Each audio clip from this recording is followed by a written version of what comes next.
Hi, everyone. Hello. It's Linda and Michelle.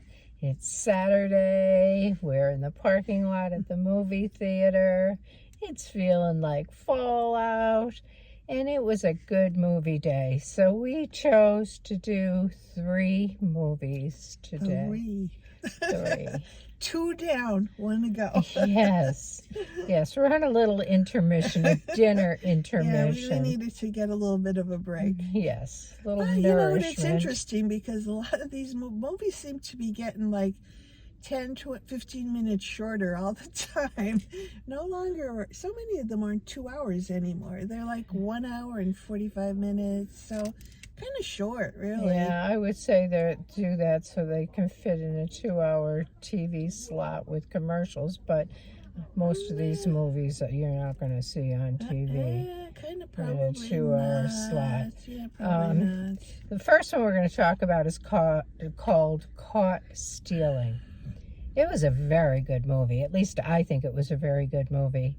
But it was very violent. And it was like stressful. It was, just you know, stressful. yes, it was very stressful. And at the beginning of it, I know, I sat there and thought, why did we come see this movie? Because usually we don't like to go see movies where there's a lot of violence going on. And there was, honestly, there was a lot of violence in this movie. But the story was very interesting and kept you on the edge of your seat, I would say. Yeah. Me anyway. Or at the edge of my blanket, covering my eyes for some of them because you knew what was coming up next. But I mean, I could give a little bit of a background at the start of it, and it was about a young man, probably mid-20s, and already I forgot his name. After 2 movies, I forget people's names. Hank. Yeah. It was Hank.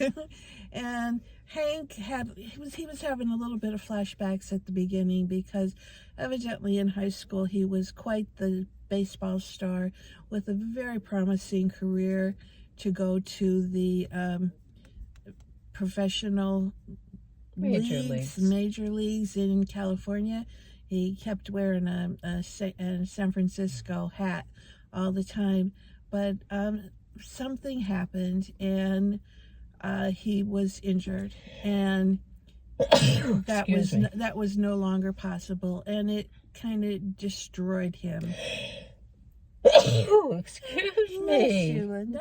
It kind of destroyed him, so he moved across the country, and he was in New York City working as a bartender and living like young people live in New York City, in one of these, I call them tenement houses, where you go up 4 flights of stairs till you get to your apartment. And he had a neighbor who they all seemed to all get along well.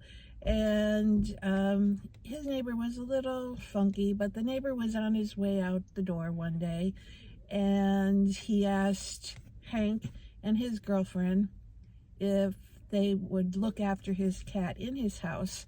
And eventually the cat moved in with them. And from there, the story got that's where things kind of fell apart, because obviously the cat's owner was into a lot of bad stuff. So he had a lot of bad people after him. And instead of, this guy left town for a while, so these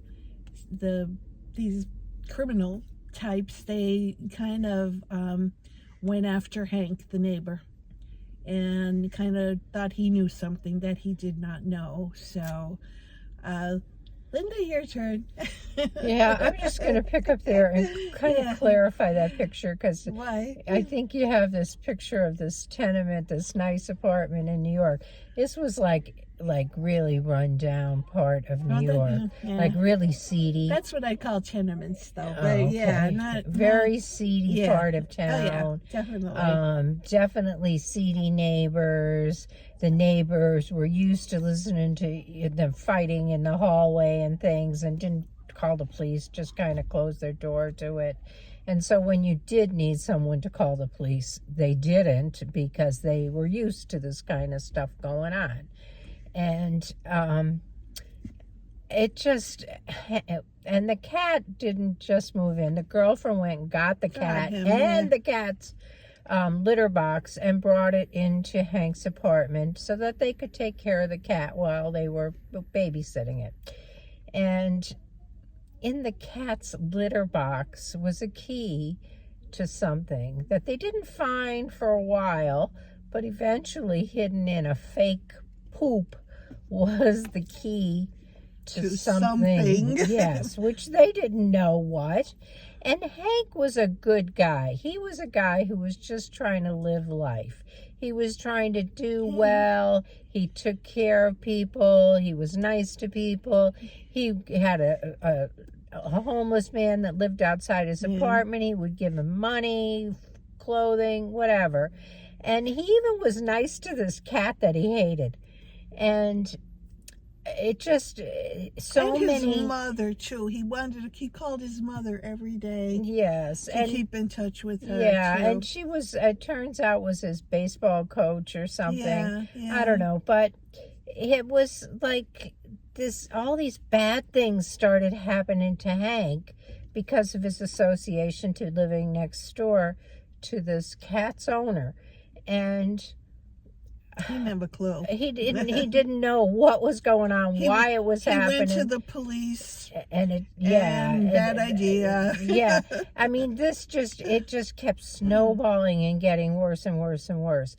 It's a really good movie. It is a really good movie, but it is really violent in many places and hard to watch because poor Hank just wanted to just be a good guy and live his life.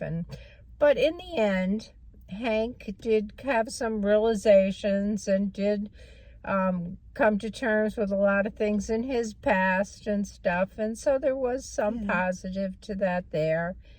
And I don't want to tell you how it ended.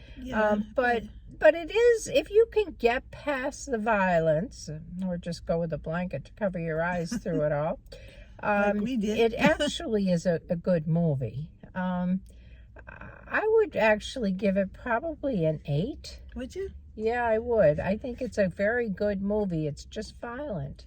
Yeah, and that's the part that that turns me off a lot. But once I got into the movie, not that I could look past it, but I kind of accepted it as part of the movie. This is when I found out who the characters were and what their background was. You kind of expected some of this stuff to happen. It wasn't a total shock like it was in the beginning, because you had no clue why he was getting beat up and all this stuff was happening to him. So I'm going to say 7. Okay. It is a very stressful movie. And go to it, if you go, know that you are going to be feeling very stressed through the entire movie. And even when you walk out of the movie. Yeah. You get that feeling. But then we went to another one, and I wished I was back at the first one. So we'll tell you about the second movie in the next video. So catch you in a little bit. Bye. Bye.